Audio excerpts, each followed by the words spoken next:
Hello, everyone. Today is Tuesday, December 30th. This is week 9, day 2 of India evening and weekend platoon. Today, we're going to cover HTTP and Restful API principles. But before we get started, I would like to just do a quick little review. Let me see if people are waiting. I think everyone's in now. Uh, just a little review of yesterday. Yesterday, you guys studied what higher order functions, lambdas, list comprehension. Did you guys get to OOP or no? No, we stopped at list comprehension. Alrighty. Good stuff.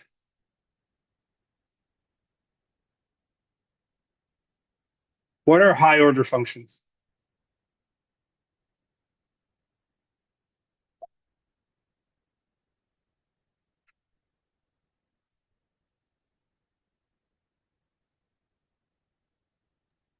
Functions that call another function.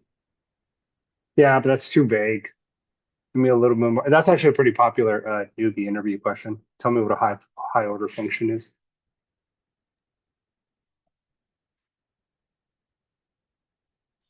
Built-in functions within the language that you're using. Yeah, they're built-in functions, right? But they're still a little vague. Is there a simpler way to describe that?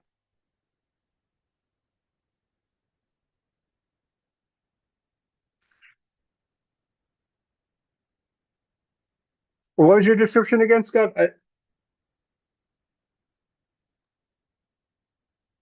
A function that calls another function. And that's possible. Why?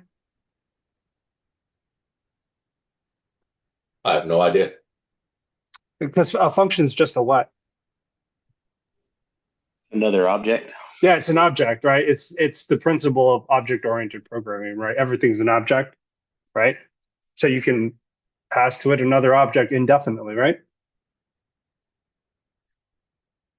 Like Inception. It's exactly like Inception. Okay. But ultimately, higher order functions are just syntactical sugar. When I say they're just syntactical sugar, what do I mean? I think I brought that up before here, if anyone remembers. Is that where you're just basically making it more readable or pretty? Like it's not actually functional. It is functional, but that's the key word, right? It's more readable and it's prettier, right? A lot of the times it's shorter, so it looks super high speed. Is it any different under the hood?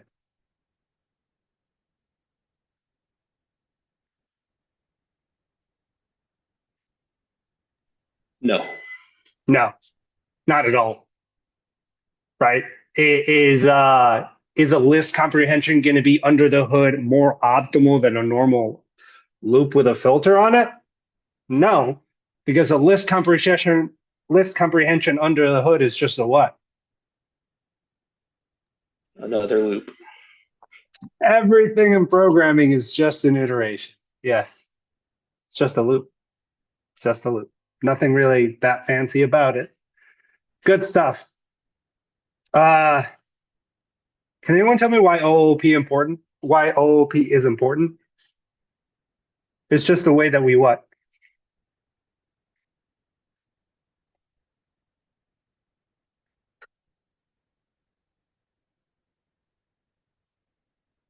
Think about it kind of at a macro scale. Why is OOP important? It's kind of like a bigger version of why functions are important. Sometimes when we used to give technical assessment, I would give them a coding challenge. It would always say, "Hey, write a function." But a lot of the times, actually, students wouldn't write a function; they just start writing a loop. What's wrong with that? You can't reuse it. Yeah, you can't reuse it. It's not encapsulated anywhere. It's going to be managing that code impossible. You can't call it. You can't pass it as a parameter to another function. That function can't be part of a class. So that application is garbage, unusable, unmaintainable, completely useless. Right? So what's the main idea behind object-oriented programming? It's the basis for what? For how we do a couple things with code. Think about it. How we organize code, first and foremost, yes. How we manage complexity, right? And how we build programs that we can reuse. Remember those three things. First and foremost, how we organize, how we manage complexity, how we build reusable components or programs. Those are the three main things you need to remember about OOP. And on a micro example, I gave you the example of the loop. Can't call it, can't reuse it, can't do really anything with it. Right? Actually, if you imported that file, that loop would execute on import. Which sometimes we don't want, right? It's impossible to use code that way. Right? When someone says manage complexity, what do they mean? I make it as simple as you can without making it, I guess, not over engineering it. Yeah, not over engineering it. You try to keep everything as simple as possible. Why? It's a way to manage complexity, but manage complexity is just a fancy word for what? Make it easy to troubleshoot. Yeah, make it easier to troubleshoot, but we manage complexity because applications tend to get what? Scaled up. Massive. Yeah, tend to get really, really, really big and tend to grow pretty unwieldy the longer they're being used. Have you ever seen, let me see if I can find this. I always share my screen and I can never find the meme.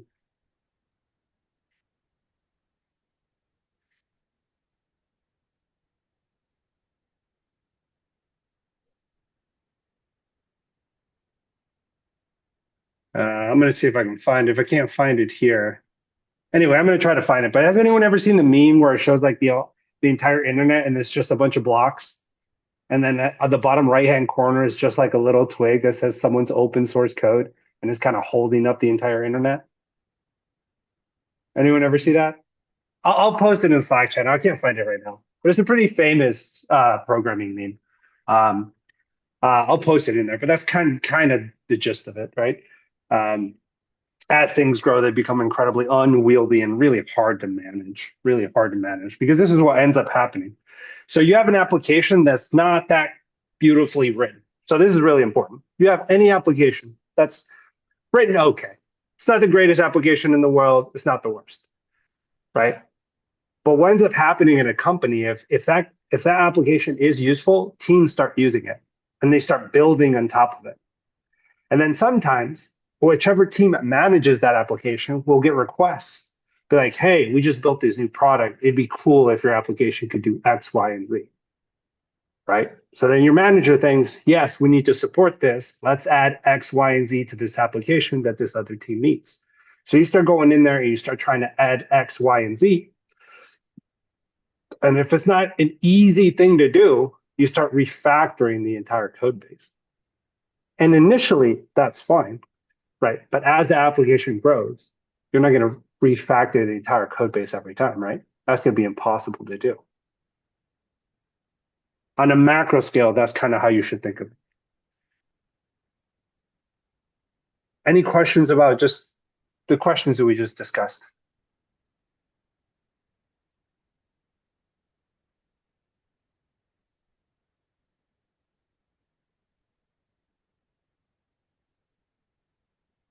Sweet. If any questions arise, feel free just to chime in or interrupt me. The reason why I just always like to give a brief overview or cover certain things that I think are important is you see these in interviews a lot of the time. So just trying to get you used to kind of thinking about these questions because you will be asked probably a handful of them once you start interviewing for dev jobs. Okay. Can everyone see my screen? Yep, see it. Cool. All right. Today, as you said, we're going to do HTTP and RESTful API principles. This is kind of like a review week. I know there's a lot of people who have been out a day or two here because of the holidays, but this is our awesome curriculum, right? So you're going to get a different version of this this week. So hopefully you learned a little something about it. And I think I was the one that kind of introduced you to Postman, right? Did anybody download it? Yeah, I downloaded it.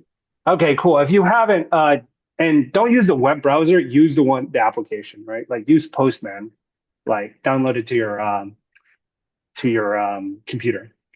And it should look like this. Right here, I just preloaded the Pokemon API because it's the one I always like to use. And you can make all your CRUD operations here. But to this API, we're just going to run a get on Pikachu here. Anybody remember what this is called? This is a URL, but this right here is known as a what? Route. It is the whole thing is a route, yeah. But this itself is what? Not quite a route. All this is a route. The endpoint. No, this all of it could technically be called an endpoint. This is just a query parameter, right? I put Pikachu there, but I could easily put what? Charmander, right? Charmander, right? And the information that's returned from the API changes based on what?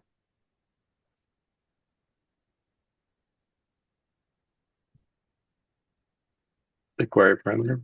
Yeah, the query parameter, right? This could be Squirtle. Squirtle 2T's or one? I don't remember. I guess we're gonna find out. There you go, one. There you go. I run a GET request, right? And it returns this from this API. Right. Cool. Postman is really great for what? Doing what? Testing endpoints. Testing your endpoints. That's it. You don't have to build a UI for it. You can just do it here, right? And you can make a post. We haven't messed with these other CRUD commands yet. But yeah, you'll be able to like kind of add to a database, delete to a database, update a database, get information from a database, right? So this lets you do it really, really fast. Postman is used all the time. Actually, I think here you go. VS Code I think has Thunder Client, I believe. You go to the Thunder Client, maybe.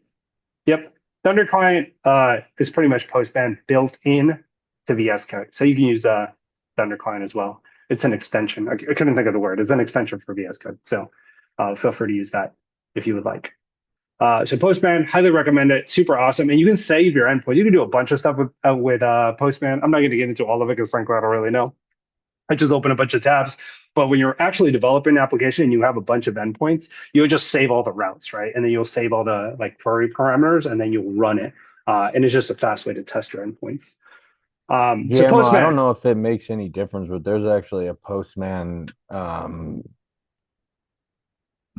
extension within VS Code. Oh, is there? There Yeah. used to not be. I'm sure there might be now. Let me see. Boom. There you go. I didn't even know that existed. That may or may not be new. Let's look at it. Relatively new. It looks like it was published 2 years ago. I've been using Postman for like 7 years, 6 years, 6 years.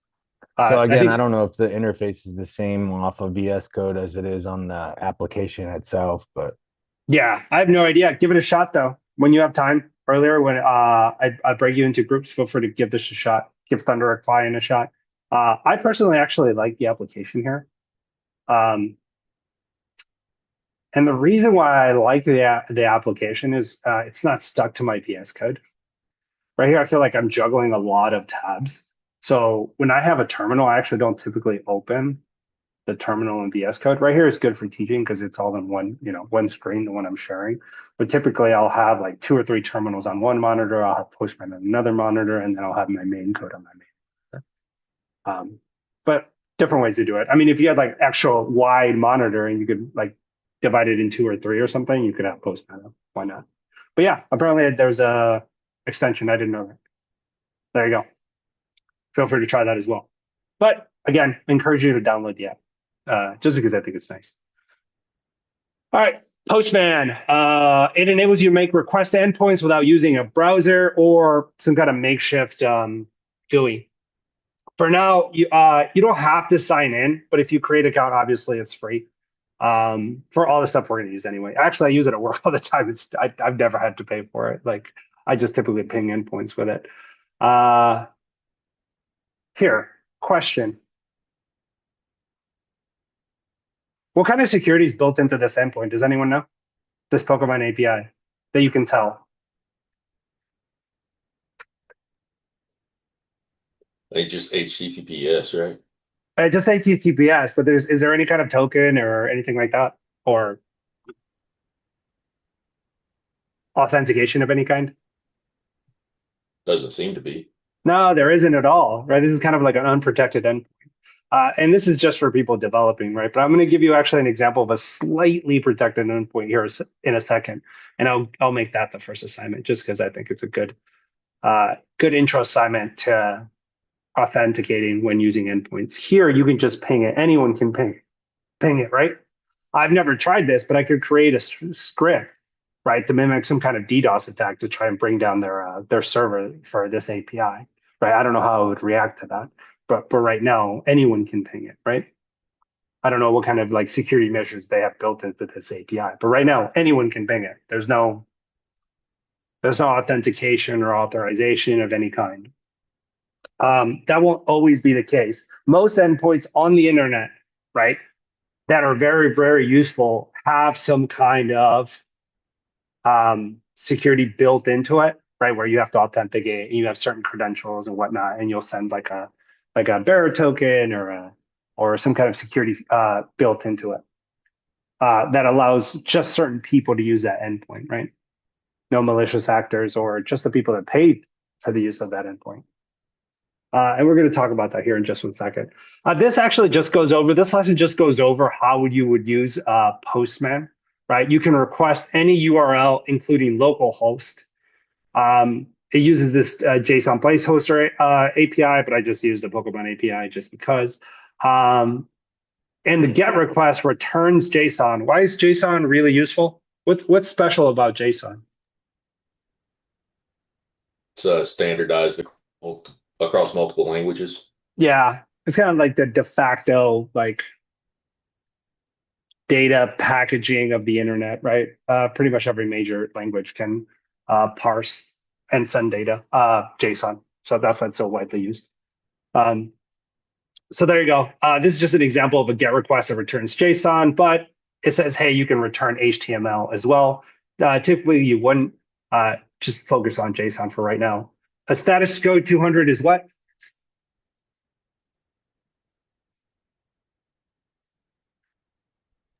Good return. Yeah, it means a successful return, right? And what's a 404?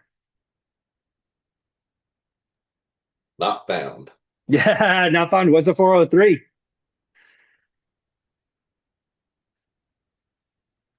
Just before not found? Yeah, but what is it? Are the 400s front end and 500s back end? Is that how it works? Kind of, yeah. 200s are typically success, right? 300 is typically a redirection error. 400 is a client error, which can mean a couple different things, right? Either like not found, like your URL wrong, or you're not authorized or authenticated, right? Or you have the wrong credentials, right? Like a 401, right? And then 500 is a server error. That's the server that you are requesting information from. It's an error on their end. It's not an error on your end, which would be a 400. You don't have to remember all of them. I don't really even know all of them. You just have to remember the big ones. 200, any version of 200 is going to be some kind of success. 300, some kind of redirection error. Can anyone think of a redirection error? Like what would happen? What would cause some kind of redirection error? We haven't really covered this. I'm just wondering if anyone could think of an example. Bad path or bad URL. Yeah, like a bad path. Let's say you authenticate in your Netflix like login page, right? And the URL you're being redirected to is wrong or something like that. Right? Like a bad redirection URL. Then 400 is a client error. Client means you, the user typically. And then 500 is just the server. Like wherever you're requesting from, that computer has an error on it or it's not up or something. So those are the only things I want you to remember. 2, 3, 4, and 5, just general gist of what each of them are. That's it. Here it goes over a post request. There are a lot of options for sending data. Here we're typing in our own JSON object according to API specifications. So here you're going to this specific URL and you're making a post, right? What would this do? Does anybody know what a post does? If it was attached to a database, it would effectively do what? Create. Insert data. Create, insert data. Very good. So it's such a same thing as the crew, right? Create, read, update, and delete. Yep. It's just, yeah, it's one of the CRUD operations, right? And here they'll give you a response, right? Here it says, hey, 201, you can tell, hey, it's created. Something was created, right? Because you sent the post request here. And typically they'll return information. So when a client makes a request to a server, typically the server will respond with some kind of code, right? And some kind of metadata that comes with it. The code will tell you, whether it was successful or not successful, and the metadata, depending on what the server is, will give you more information. Some servers are better than others. Some will give you a lot of information of what went wrong. Some won't give you any information of what went wrong. It just depends. All right, so we get a lot of information about the response, including the status 201 created, time, headers, cookies. This information can be extremely handy when developing. Anybody know what a cookie is? Kind of outside the scope of what we're learning, but that's okay.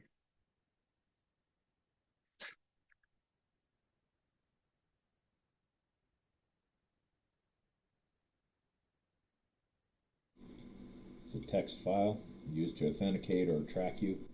Yeah, Unique right. file yourself. It's just a little bit of data, right? That your browser remembers, right? You ever go to Amazon and try to buy something and it remembers your login? You don't have to log in Amazon every time you want to buy something, right? Those are cookies behind the scenes, right? It remembers a little bit of your information, right? Sometimes they do expire though, right? What happens if you try to log into your Amazon account from a computer you're typically not at? We'll log on. It'll force you to log on, right? Authenticate through your SMS or something. Yeah, exactly. Because, hey, you haven't logged in for that computer. You need to log in, and that cookie's not there, right? You haven't authenticated on that computer. It doesn't know that that's really you. It might be somebody else. All righty. So fetch. So far, when making web pages, we've only used information that we have directly provided, either HTML or JavaScript. However, useful web pages often need to get information dynamically from other sources. So we're going to actually walk through this. We've already done this, so this is more or less review, but I'm going to run through this pretty quickly. I'm going to try to create this web page real quick. Oh, Nick is here. Okay.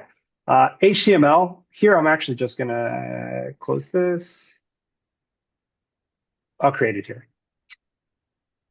Index.html. Boom. And I'm going to drop this right here. And we're going to try to just read it real quick. This looks to be a div with a container on it, some kind of section. It's got a div inside. It's a section really with an H2 and a paragraph on it, right? And if I wanted to see it visually, I could just open a live server, right? See if I can pull it up. There you go. Boom. This is what I'm working with. This is my application thus far. Boom. Current temperature in Chicago. And when working with these kind of pages, I always like to open what? Dev tools. Yep. You can do F12 or you can go in here and open your dev tools. Boom, boom. Cool.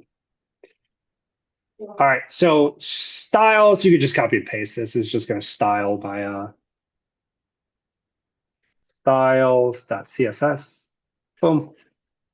Added it. Now I can go back. Notice it's styled. And I can tell they're connected because in here there has to be a style sheet right there on line 6, right? Review. All right.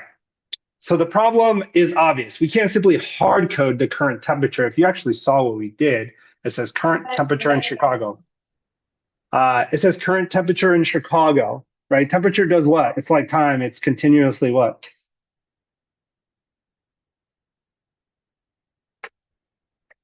Changing. Changing.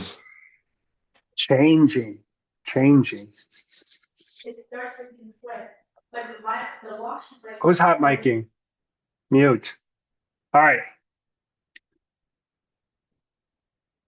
We simply can't hard code current temperature because it constantly changes, right?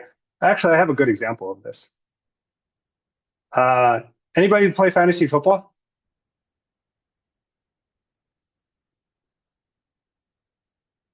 Nobody plays fantasy football here. I found that hard to believe. No, I definitely do. Okay, there's one person. There has to be more. No, that's crazy if that's true. Okay, okay.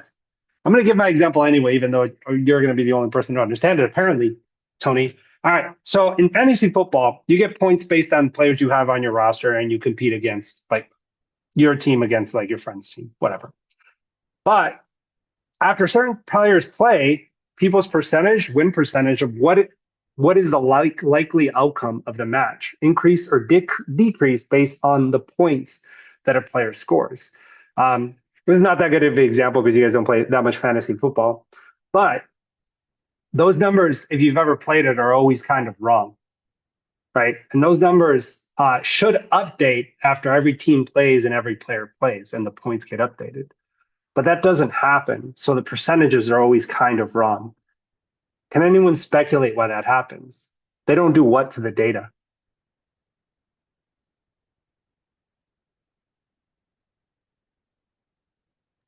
They don't update it. Yeah, they don't update it on a relatively frequent basis. In reality, all that data should update in what kind of time? Does anyone know? Real time? Yeah, UT. in real time. And it doesn't. Can anyone speculate why it doesn't on these apps? It depends on which one you use. ESPN's pretty good, but it's the cost for it is too expensive for a lot of them that are free. That's it. The cost, right? Think about it. To update in real time, you'd constantly need to be fetching information and updating your projections. A lot of the free models don't do that. And most of the people I would argue that play fantasy people will play the free thing, right? Because they have their own money on the side or whatever. And those numbers are always way off. Well, why are they way off? They're not updating in real time. Why? It's too expensive, right? Most people are doing the free version of Sleeper or ESPN or whatever, Yahoo or whatever the ones are out there. So if you ever get yourself playing fantasy football and you see the percentages, just know they're not that good. And the reason for that is just money, just like anything else. Alrighty. So we need a way to dynamically get the current temperature and then use JavaScript to inject that value into the HTML. We can get the value from a third-party API. We've already made our own APIs, right? And we've even done what to them? Put them in a nice little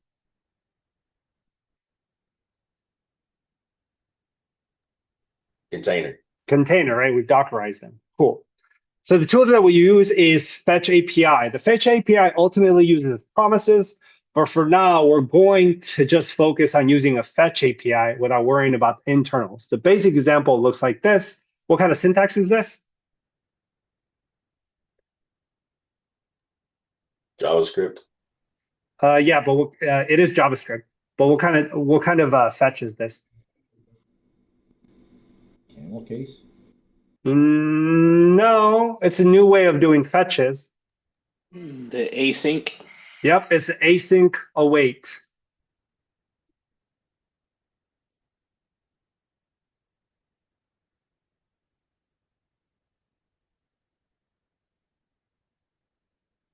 Async await. Where does this code go? I haven't actually told you where it goes. We're building out this application right now as part of the lesson. I have an index HTML and a style CSS that says, hey, we're going to use this to fetch data. So you Where do you need a think JS file. Yeah. Yeah, I need a JS file. Let's call it app.js. I'm just going to throw that code. I literally just copied and pasted in here, right? What's the next thing I need to do?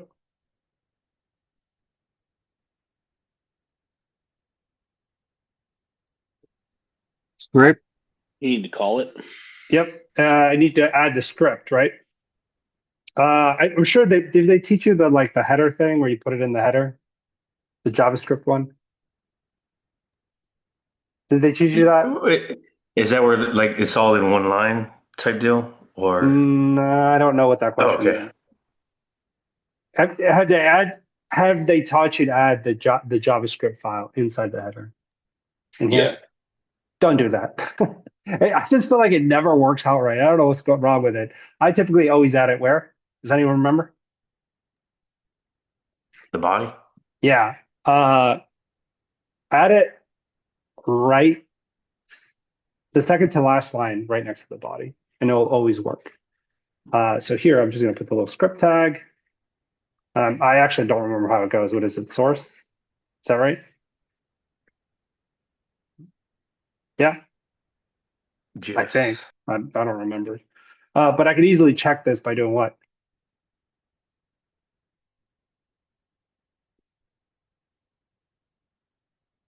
How can I check if this line works like it's supposed to? Go to your console and your DevTools. Yes, I'm here.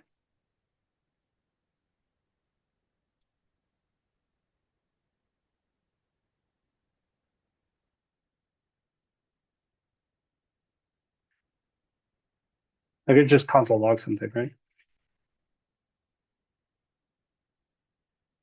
It works? Yeah. You can command plus here. If that's too small, you can make it mega jumbo like that.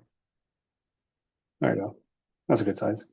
Cool. All right. So we know that this works and it is connected properly. So our syntax is correct.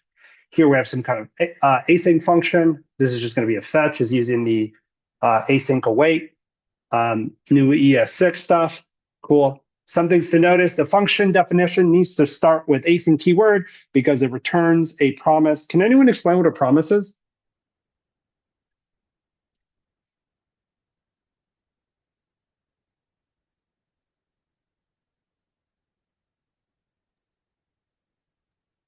It's a bunch of server lies. saying, "Yeah, I see you. Give me a second. Let me get this data, and I'll give it back to you." Yeah, exactly. It's just a promise that they're going to return some information for you. They're going to try to return some information. You ever go to Costco and get the $1 hot dog meal? Oh, yeah, now we're talking.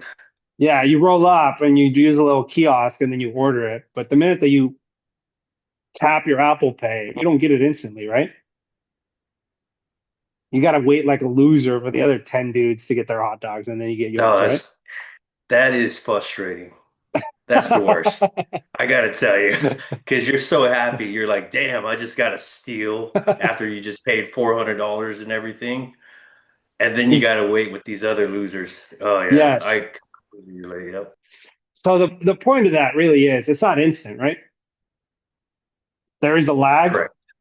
That's a promise. And hey, give me a second. I'm going to grab that stuff for you. All right. So here we go. The call to fetch needs to start with an await because it returns a promise. We want to use a value later in the function. The call to the JSON method also needs to start with an await because it returns also a promise, right? And needs to wait for that data. So let's read this actually. Hey, this is going to be a promise. I'm reading the very first line. Oh, actually, I can turn here. Right. Hey, this function is going to have to wait for some information here. We're gonna make a call, right, and wait on this promise to resolve. Right. This is the URL that we're going to ping. Wait for this URL to resolve. Wait for this URL to resolve inside my fetch function. Put it in the variable response. Okay. Now get response. Wait until it's parsed. Add it to the variable JSON data, console log data. Every step in this function has to wait for what?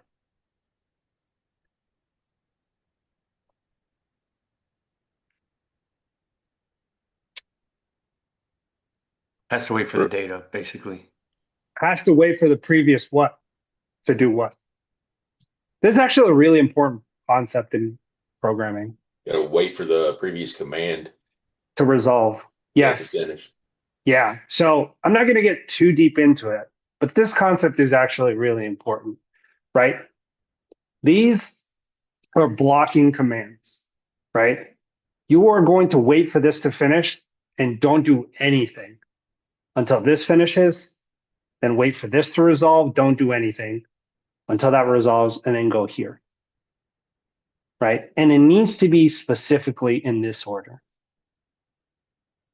because that's the only way this function is going to work. So this concept is actually really important.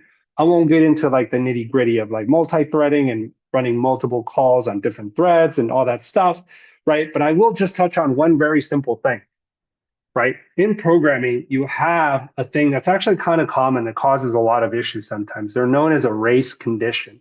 Can anyone speculate what a race condition would be in something like programming? An endless for loop or while loop. Nah, not quite.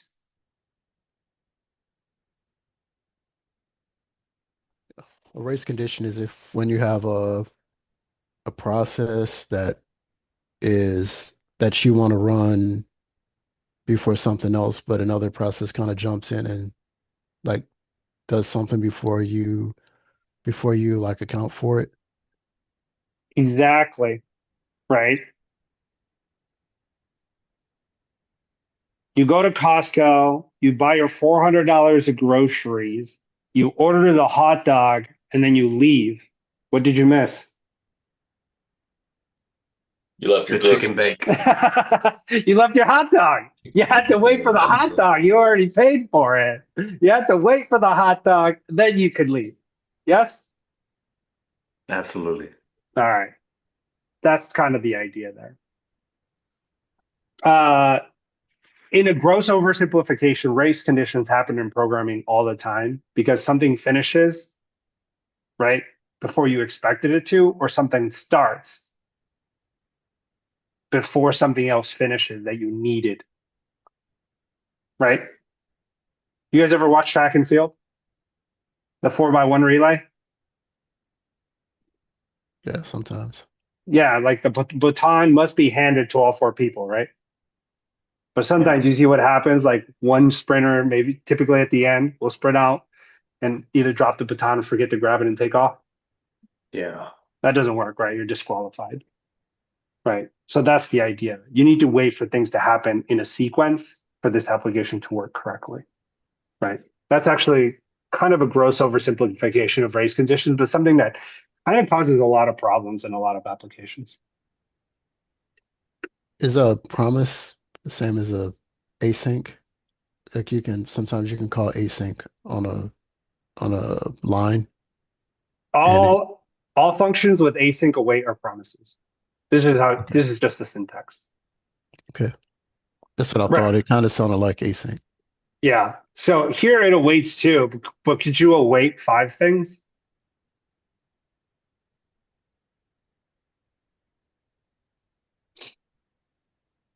Yes. Yeah. You can await as many things as you need, right? You're the one designing the function. You know what your application is supposed to do, right? Sometimes, yes, right? 5 things have to finish in a certain sequence for you to execute the last step. That is normal. That happens. Alrighty. So we talked about await because it returns a promise. We talked about the JSON method that needs to start with await because it's a promise. The JSON data variable contains the information we care about, along with lots of information that we don't.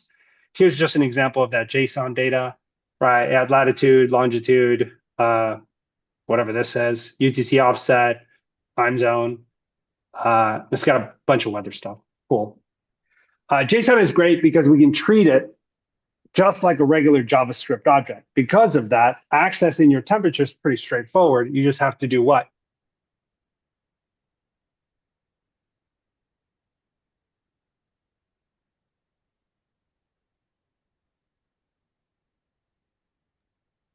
Grab it out of the response and assign Yeah. it to a variable. Exactly. Grab it out of the response and assign it to a variable. Good stuff, right? So now that you have the value, you can use JavaScript to inject the HTML document with the value. So here, I'm actually just going to copy this because this has it, right? It waits for the response from the API, right? It grabs temperature, right? It inserts the temperature, right? This, what is this known as?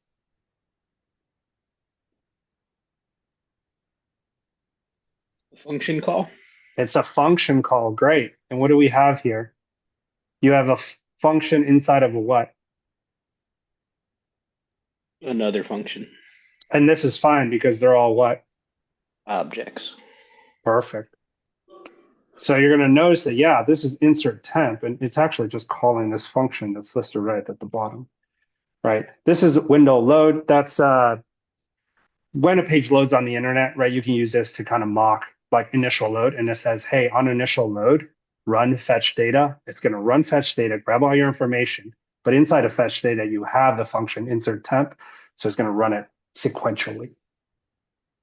So we can copy this, run this, boom, save.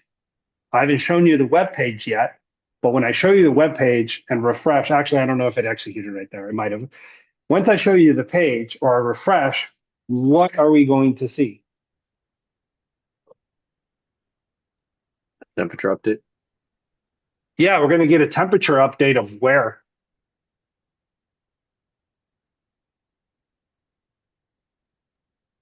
That Latin long in Chicago. There you go. Where exactly this is, I don't know, because I don't know my lats and longs off the dome, right? But I know, right? Oh, I know that these, I'm just trying to highlight this little bit, actually. Okay, how about this? Everything to the right of this question mark are what? Just query parameters, right? Hey, fetch me from this specific forecast API the weather for this latitude, longitude, right? And apparently this API takes the current weather true Boolean, which is totally fine. So I go here. Is it really that cold right now? No way. Probably in Celsius.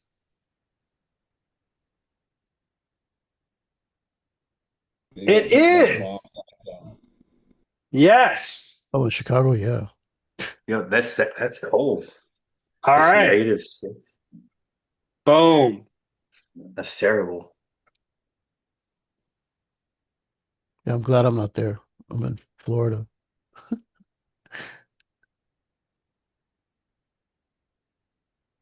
What about if we wanted it to say Fahrenheit and we wanted it in Fahrenheit? How do you update this application by chance? I'll have to write something to convert it from Celsius to Fahrenheit. All right. Like some fraction plus 32. Yep. All right. So here, this is insert temp into the text. That's where you're getting it, right? And temp comes in as what data type? Integer. Float. Or it can be an integer, but It's a float. It's a float. it's got to be a float. Okay. So we know that temp here, can we do const? I don't even know how to spell Fahrenheit. Farren. There we go. Convert it to Fahrenheit, it would just be temp times 9/5, right? Or whatever it is. Plus 32. Yeah, 9/5. You forgot the slash. Yep. Times 9/5 plus 32. Yeah. Let's check if that works. Refresh. No, I have to insert Farren, right? Yeah. That doesn't look right. Probably my math is wrong. Please excuse my dear Aunt Sally. Is that what it is? Something like that. No, Nope. it should do multiplication first anyway. Anyway, messed it up, but you get the idea, right? Clearly don't know how to convert to Fahrenheit, but I'm sure you guys will figure out. Degrees, and here, this is just a template string. I can put Fahrenheit. Sure, that's not how you spell it, but close enough. Yes? Too easy. Alrighty, so notice that we're not returning anything from these functions. We just need them for the side effects, i.e. fetching external data, manipulating the DOM. The fetch API allows us to include dynamic data from external sources, right? dynamic data from external sources. The challenges for today are explore an API with curl and postman, but actually, I'm going to actually give you a slightly different assignment to go first. I want you to create, let me see if I can find this. Here we go. I'm going to drop it in the chat, actually. Give me 1 second.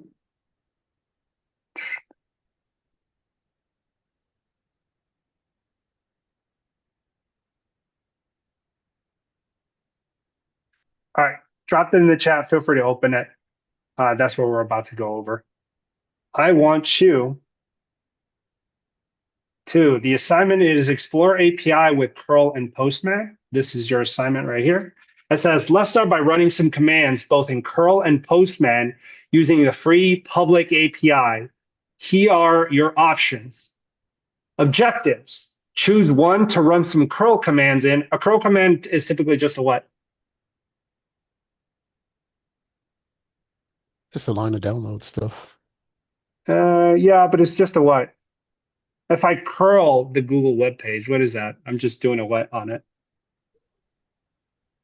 API Fetch. request. Yeah, fetch. I'm just getting a get, right? It's just a get. Depending on what you're doing. Could you do a curl post? Curl put, yes. Yes. Right? It's just via the terminal. It's just a different interface. All right. I dropped you this API right here.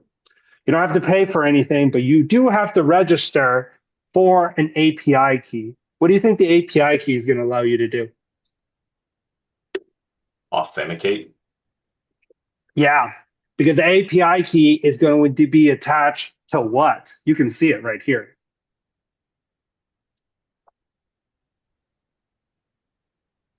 Your email address, probably. Yeah, your email address and your name and last name. Arguably could give fake names, right? It doesn't really matter. But you're going to have to actually put a real email down that you can access because I think that's where they send the key. All right, I want you to use this at first. I want you to create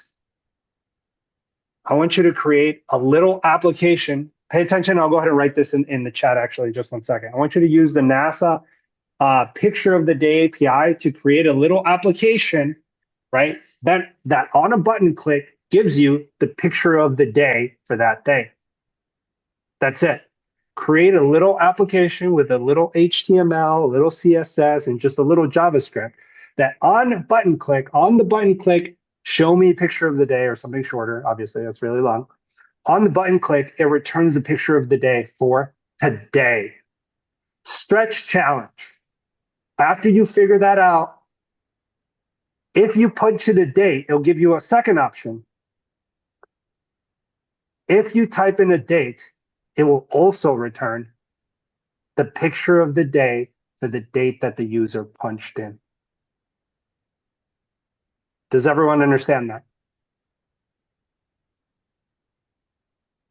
Yes? The reason why I gave you the picture of the day API, because I think it's a nice segue to API authentication, right? Which you will work with later on in this course. This is a very simple, just register with an email. It's going to give you an API key. And you can probably already guess, anytime you call this API, what do you think you're going to have to send to that backend NASA server? Or your API key login information. Your API key. Because if you don't, what's it going to do? It's going to return what error? Does anyone know? The forbidden one. What number? What series number? Probably client Probably side. 400 series. Yeah. Client side, which is what number? Or something.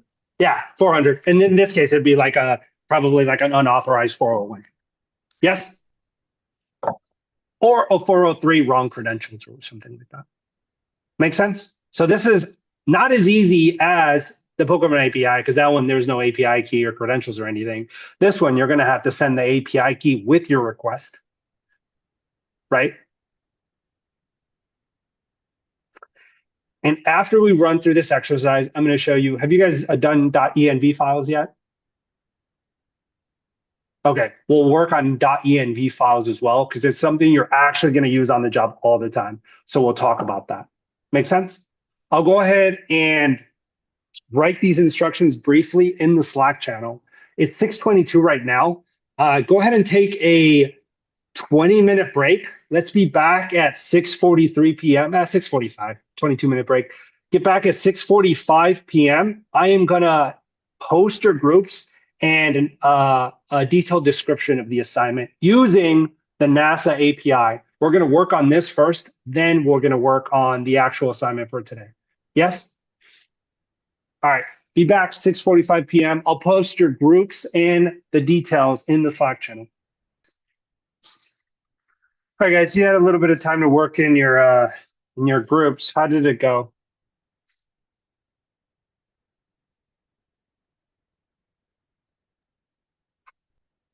I forgot a lot of what to do, but I was able to go back to the curriculum and kind of refresh myself and find code examples to piece it together. Good. How far did you get, Logan? I've got it to where I click the button and the image like of the day pops up, but I just started trying to get the input, a date input to start working. So pretty much just step one. Yeah. Perfect. Can you share with us actually? Yeah, sure. Let's see, the code or the website? Your code. Okay. So here's the JavaScript, which is pretty much the heart of the matter. You can see I actually used the temperature one that you just used. So you can see like the remnants of that here. I just used that to give myself a little bit of a structure. And then essentially I've got an output div on the HTML that is where the image is actually being displayed. And then a little bit of formatting right here to make it, because before it was like going to the bottom right and just spilling off. So yeah, I got past my key, and I guess one thing I was kind of confused about is like .url is what they're calling this image, and then the rest is just like passing it, but that was a little bit unclear to me. Say that again. Like the .url is like referencing the image for this API. Uh-huh. Is that like, I was just a little thrown off by that, but I just a lot of trial and error. It finally worked. Yeah, it's saying that the URL is actually what? It's the image is the Point. URL. It's pointing to an image that's Yeah, it's stored being somewhere. hosted at Yeah. this server at this URL. That's what it's saying. Got it. Yeah, I kept like putting .img or like just other things that didn't work at all until I figured that out. But and then yeah, like I said, on the HTML side, it's just pretty much naming things with IDs so that I could output them in there. And then yeah, I'll share my actual browser. What is it? This one. You can see I started to do the input, but basically if you click the button here, it gives you the image of the day, and then next I'll try to make it to where the date input field is passed to the API. How did you limit the size of the image just to that box? Yeah, that was what I was showing in the styles. I used a max width, 100% for that container. Say that again. I used a max width 100% for that container. That's how you limited to that specific size. Because what was happening when you didn't do that? What was happening to the image? It was just going out to basically to the bottom and to the right. Yeah, it was getting huge, right? Yeah, massive. Awesome. Go back to your code here. Yeah. Let's try to make first, thank you so much for always volunteering, Logan, and everyone that always volunteers. Go to your code here. Let's make Logan's code better. What do Can we you see notice? it? Yeah, I can see it. This is for the entire class here. What do you notice here? What's something we can improve here?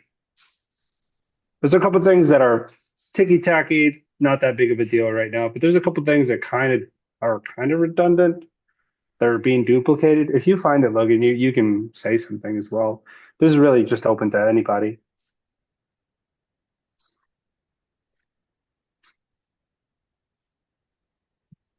Could I have put this function information here where I call the function instead? I guess it wouldn't be. Yeah, you could have, but there's a lot going on here actually. There's only 20 lines of code here, but there's just a lot going on here. Can someone try to figure out how can we improve this, or is this perfect? Well, obviously, by the way that I'm asking, you know, it's not perfect, right? So by just looking at this, can you read this? Can we come up with some improvements here? Either small improvements or big improvements.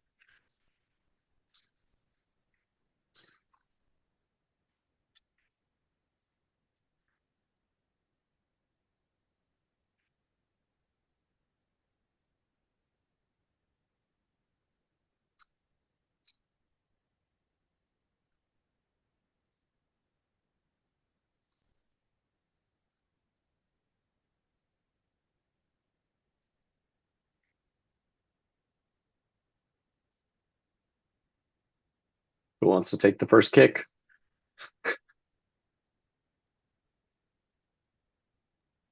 I mean, to me, the way Thomas had it broken down, and not to shotgun you, Thomas, but it makes more sense streamlined to me anyway, that way. And I don't know if he wants to walk it through. Streamline what? Just because when I read this, I don't understand like lines, you know, 1 and 2, what those are necessarily like even starting out with, right? Like just a breakdown for me is the way Thomas did it to me is just cleaner. It really like I just understood it better, you know, when he broke it down. So Okay, yeah, but you just said you liked it how someone else did it better, but you didn't really give us why, right? It's more understandable, but here, let's make it better. That's what I'm asking. Look at this. What suggestions do you have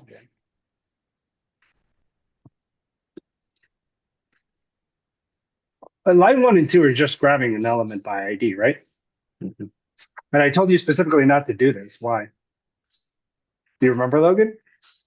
Nope. Okay, what should you be using here on line 1 and 2? Anyone know?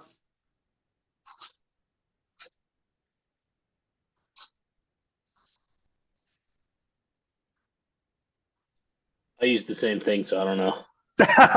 Just a query selector, right? It's more versatile. It can do everything. Where element ID, you have to send an ID to it, right? You also forgetting the other point that you want to use ID sparingly. Why? Is that the points of specificity thing? Perfect. All right. So those are two things right there that could be improved upon, but that's okay. We're not going to fix that right now. We just point them out, right? So right there, 1 and 2, just grab an element by ID, right? Use query selector. It's more versatile. Don't IDs everything. And I know this is just kind of like a shotgun assignment, right? You're just trying to throw it together as fast as you can. Totally cool. But it's important to understand how do you make your code better. So that's line 1 and 2. Then we get into line 4, button add event listener. This is saying, hey, on the button, add an events listener. Then when you press click, run this anonymous function. That's what you have on line 4.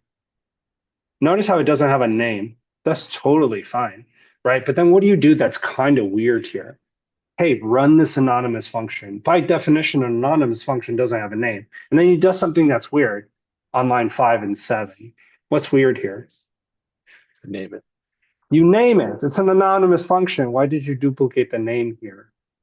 Okay. Yeah, I just All copied right. it from the curriculum. Huh? To be honest. So I copied it from the curriculum.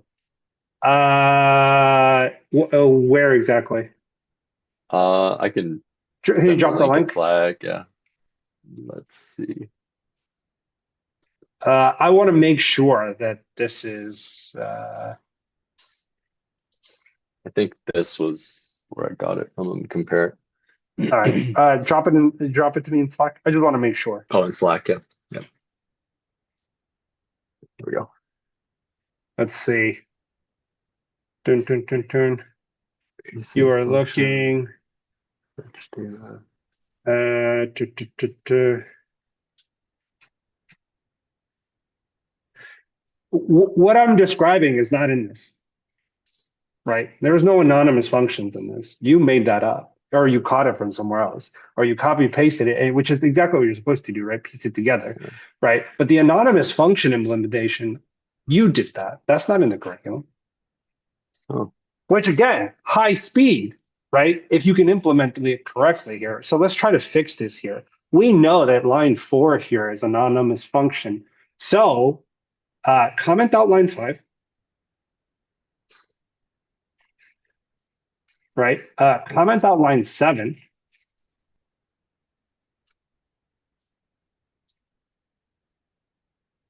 Comment out line 14.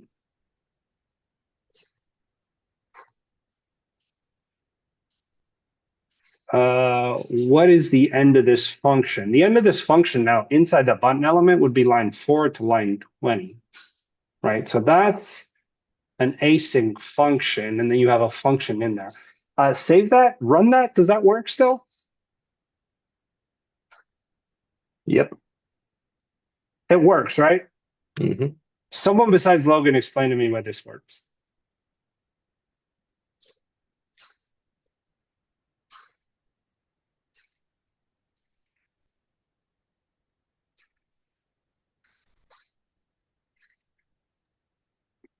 It's already going to execute what's inside those curly brackets.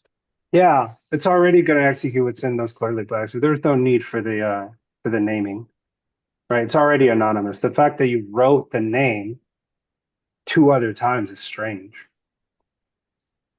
Right? Can you explain that anonymous again? Like what you're meaning by that? Right there on line 4, it says, "Hey, add an event listener." Then when you click on it, run this anonymous function.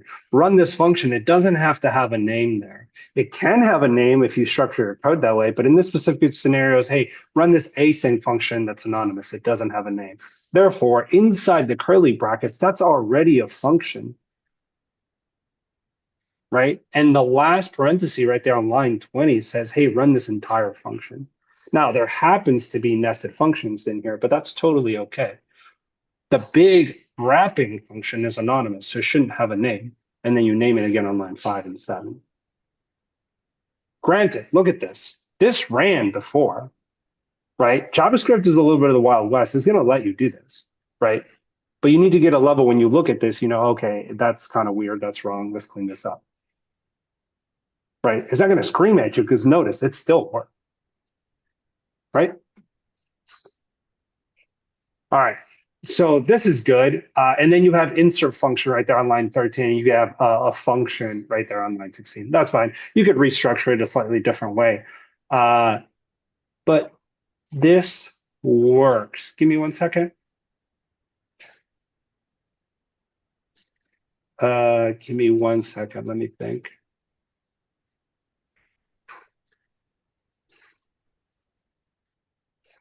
Comment out line 16. Comment out line 13. And comment out line 18. Run this. Does it still work?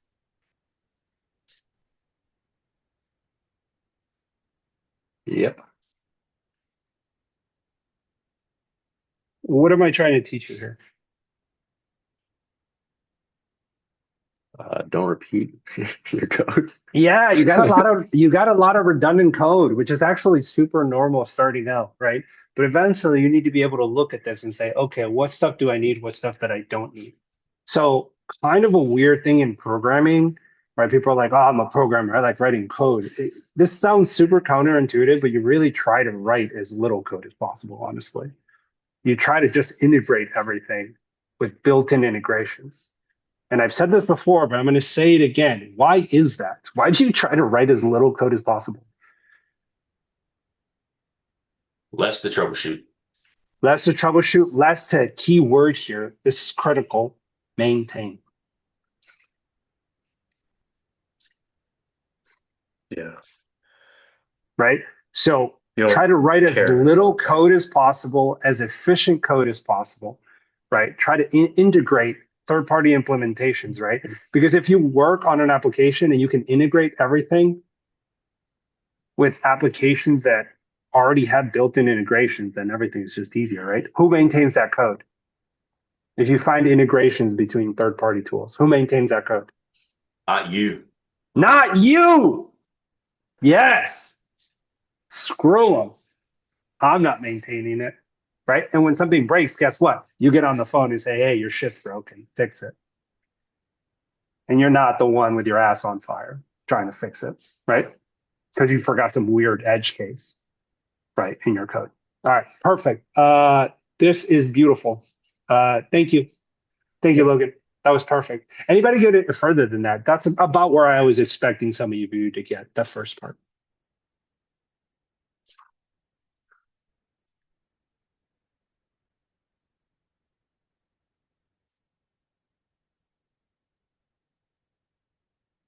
Did anybody else get to that exact same moment or that's exact same place? Or was it just Logan? It's okay if you didn't get that far. That's fine. You're going to have a little bit more time here. Scott got pretty close. Scott, how far did you get? We have a API response. So I've got the URL and now just piecing together the button click, making sure that it actually loads the photo. Okay, sweet. What did you notice about this specific API call to the NASA picture API? You needed to send what with it? The token. Yeah, you need to send a token. This is pretty just like a pretty straightforward token, right? Normally, I don't know if you've ever noticed this. You ever logged into Amazon or Netflix or something, and when you get to redirected, you ever look at your URL by chance? What happens to it? It changes. It gets a token added to the end of it. Yeah, it gets a token a lot of the time. And not only does it get a token, right? It gets a hashed token. So it makes the URL really what? Secure. Secure, but also really long, right?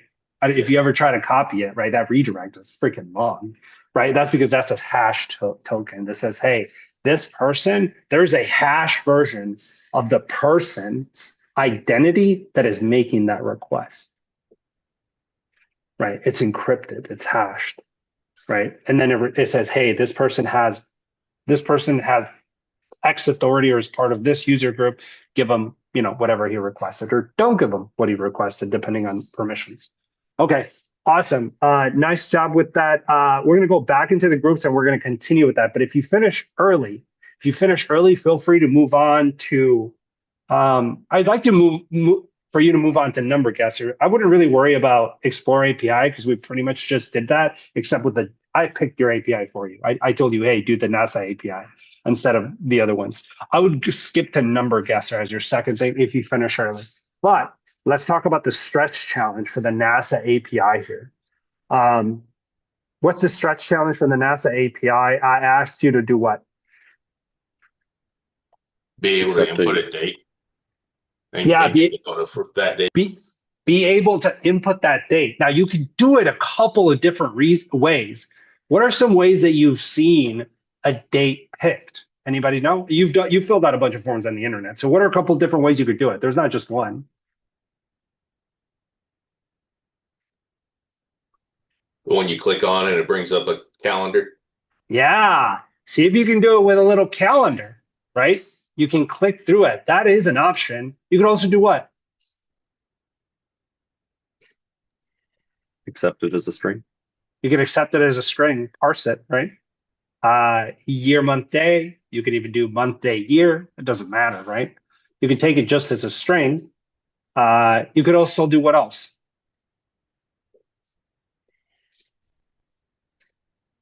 Could do a drop down, right? That'd be a pain in the ass, right? If you got to go through 100 years, but you could do it, right? It doesn't stop you. Those are just 3 ways to implement it. Do whichever way you think is easier for you at the moment. But if you finish, the string might be the easiest. But if you finish that, see if you can do the implement with where calendar pops up. That's a pretty popular one, just because it's really user friendly. Make sense? Yes?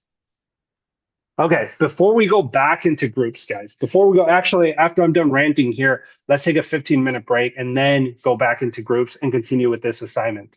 The last thing I'm going to say is kind of a little rant on how important software is. Does anyone know where like 9 of the 10 most valuable companies in the world come from?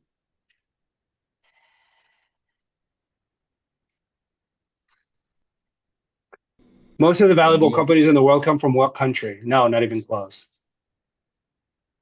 Look at the most expensive, the most expensive companies in the world. Where are they from? USA. Yeah, bro, we got 9 of the 10 most valuable companies in the world, right? This country. USA. No, easy, easy, easy. Let's not get too crazy. Okay, this country pays software engineers well, and they have great, great tech. If you've ever had a chance to travel, and many of you guys have been in military, so you've been all over the world, you know this stupid. You ever try to use their tech anywhere in the world? It's what? It's what? Second Censored. to all. It's Second what? to all. It's garbage. It's Censored. complete garbage. Censored, right? We're not going to get into it here because we're being recorded. If you've been to one of those countries, you know that's the case. Censored, you can't go to Stop Facebook sign. or anything. But it's complete dark shit. And you've even been to countries where there's like legitimate businesses that don't have like a website, right? They have like a what page. I know you've been to some of these countries. They don't have like a They web got page or anything. They have just a they what? they still have MySpace as their No, not homepage. MySpace. They don't have MySpace, but they have what? Just Pretty a landing close. page. Not even say that. They have what? Not MySpace, the other one. Oh Insta. No, dude. no, I Like know which don't one. I know which one you're talking about. Oh yeah. Facebook. They'll just have a Facebook Facebook. page. Yeah, yeah. And they'll have like a You're talking about WhatsApp number, right? Mm-hmm. And you'll order through like WhatsApp. These are sometimes $1 million companies. Right. Oh, this is a good story, actually, how important technology is. My sister used to work for Tractor Supply. She did some of the billing stuff for Tractor Supply. There would be ma and pa shops, like tens of millions of dollars a year, companies, bro, that would mail them checks. My sister worked remotely, but she would have to go into the office in Nashville because periodically one of their bigger companies would mail them a check. And that's how they did business. And that's the only reason she'd have to go into the office to pick up the checks and go deposit them in the bank. Most of the world is still like that, right? And if you ever get into travel, you realize that, dude, their company, they don't really prioritize software, really, right? Every time I'm here, the technology is so good, right? Because we really, it's a point of pride for this country, right? For Silicon Valley, for these companies. What about South Korea? I've heard. I've never been there, but I've Oh heard yeah, no, good for things. sure. I mean, I'm only talking about most of the countries in the world, not all the countries. But still, I stand by what I said, right? 9 of the 10 most valuable countries still come from this country, right? And there's a reason for that, USA. right? Easy, Jose. You're getting carried away. All right. Anyway, I'm done ranting. It's 8:09. Let's come back at 8:25 and continue working in the same groups. Okay. I'll open the rooms now. Take 15. Grab some coffee or something.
Did anybody get the date to work?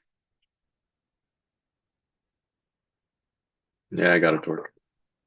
Can you show us, Logan? I think that was you. Yeah. Let me see. I think I still got it pulled up. Share.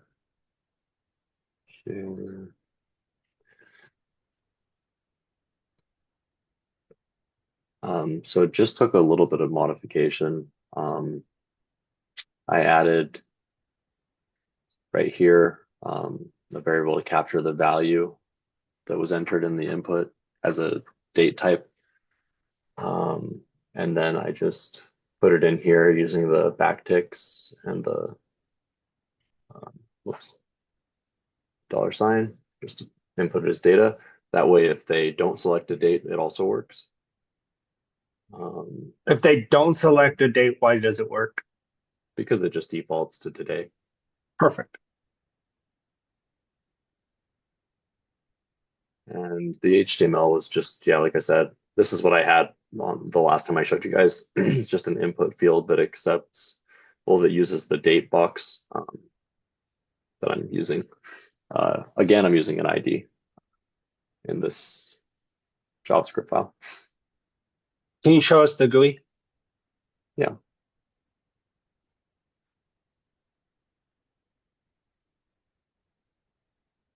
So if I don't select anything, I get today's. And if I select a different day, let's see, I get.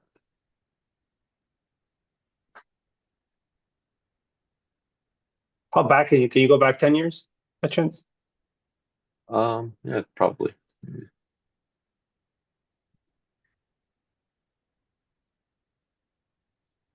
Sweet. That's perfect. Nice job. That was one way to do it. Did anybody use a string by chance?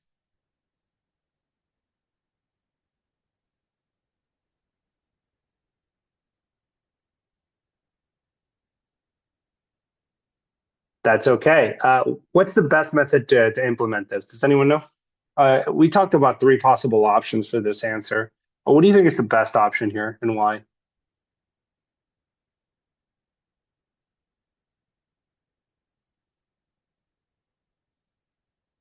The one Logan chose because it's easier to navigate. And it doesn't allow the user to do what? Mess up the string, put it in wrong. Yep. That's exactly why, right? The user can't break your application in any way, right? Because you've effectively limited the options in the format that you want them in, right? It's like a drop down. You can only pick parts of the drop down.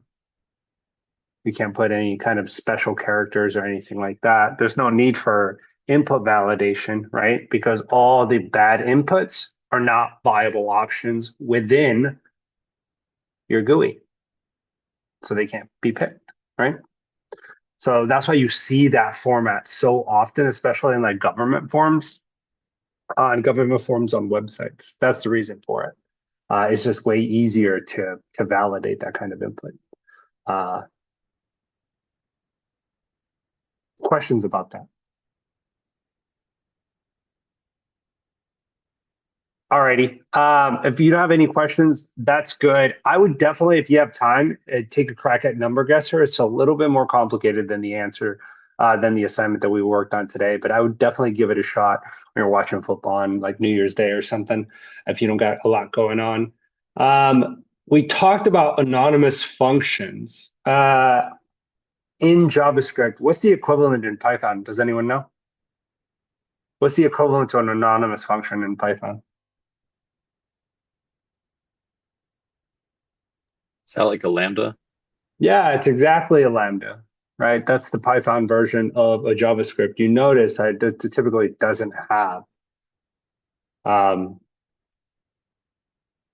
name, right? It just has lambda. It's a type of function, right?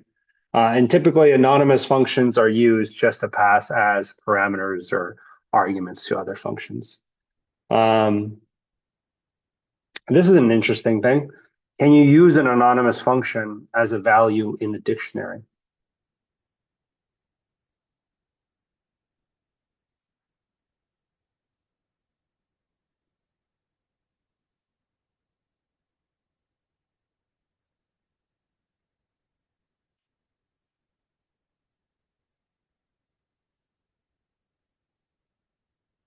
I'll ask it again.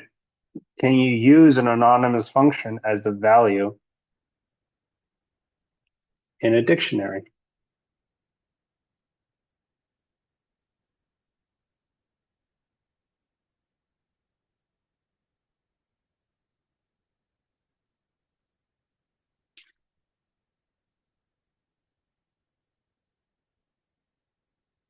Fifty-fifty shot.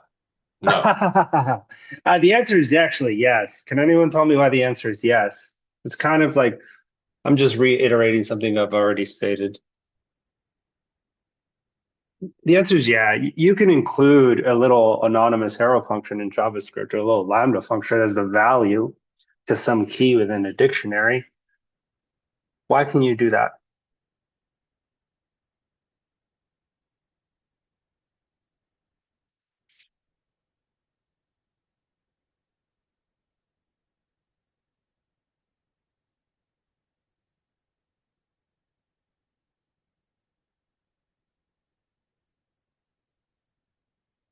Kind of the same answer that I always look for.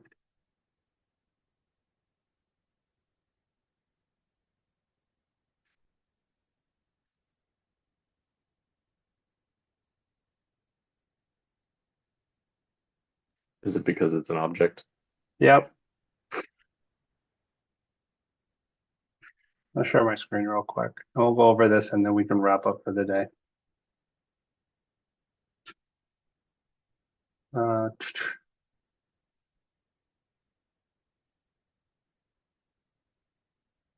Can everyone see my screen?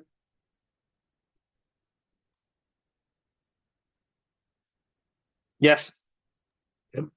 Okay, this is a JavaScript version. This is a dictionary, right? And this is just an anonymous arrow function. You could, however, write it like that. Under the hood, is there a difference between these two functions?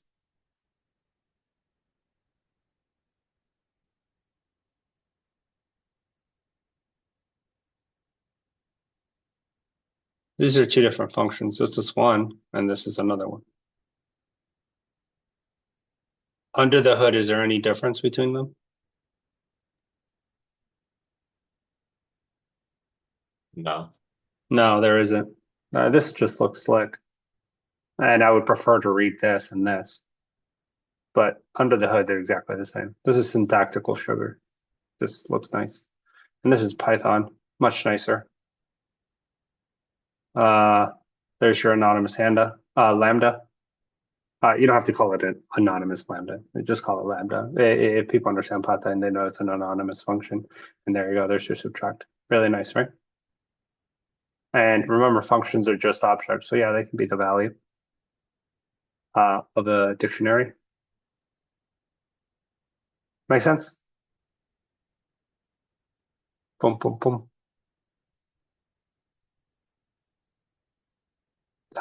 Questions about anything we covered today? Kind of on a macro scale.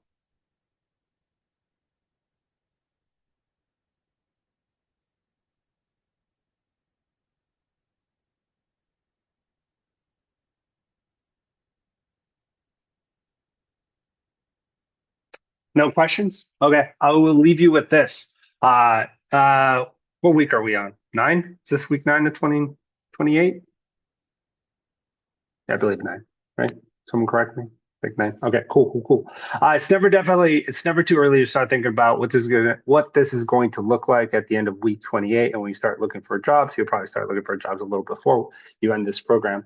But when you interview as a junior dev, when you're being interviewed for junior dev positions, right? You don't have any like real experience typically coming from a boot camp coding. So there's not a whole lot of things that they can test you on. But a very common thing typically people get tested on when they're transitioning is your depth of understanding of programming fundamentals and especially languages or just one language, right? That's why I sometimes emphasize a lot your depth of understanding of reading code, right? I think if you look at the number guesser, I think one of the examples is like, oh, you're going to spend 80% of the time reading documentation and then 20% of the time writing code. That's not true. You're gonna read probably closer to 90% and then write like 10% of it. So being able to understand languages at a deep level, be able to read documentation quickly, and be able to figure out things, and kind of follow the data flow of applications, all those things, super important. So definitely don't lose sight of that. When you interview, like I was saying earlier, your depth of understanding of a programming language or of programming fundamentals is going to tell your interviewer if you're kind of ready for the job, right? Yeah, maybe you've never been paid to code before, right? But depth of understanding of programming fundamentals and a programming language is going to tell them that, hey, you spent a lot of time studying this stuff. They should give you a chance, right? To earn that job, right? And programming, I think I've said it in this course before. Does anybody have liberal arts degrees? I have two of them. They're complete garbage. Yes? You know, when you just kind of BS your way through like answers and shit? Yeah, we've done that in college. You're not going to be able to do that here. The software engineering is just too big, too difficult. You're not going to be able to BS your way through an answer, right? I think maybe if you guys were like me, you took pride in it in high school and college, but that kind of the buck kind of stops here. When it gets to being a really great dev, people are going to suss out whether you know something or you don't really, really quickly, right? Especially because the people interviewing are like mid-level or higher level engineers that really, let's be honest, don't want to be interviewing. They got other shit to do, right? And typically, as it is, I'm going to actually stop the recording here.